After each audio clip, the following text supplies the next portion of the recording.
Hi, I am Anantharaman, and I have great pleasure to talk to you about my revised book, Stock Market Wisdom.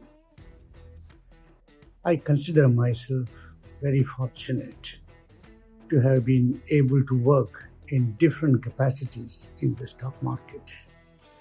As part of the regulator in the stock exchanges, running a fairly large stockbroking firm with a branch network all over the country, advising lots of investors, friends, and clients, and also as myself as an investor.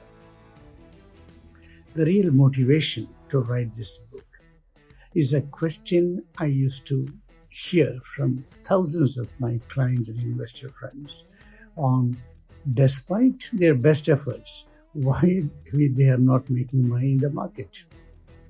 I have tried to answer in very simple words the common mistakes investors make and how to avoid them, and also answer common questions like should it be value or growth investment, how many scripts they should have in their portfolio, how to build multi-baggers in your portfolio, how you should listen to the market masters who have proved their worth in the market, and things of that type.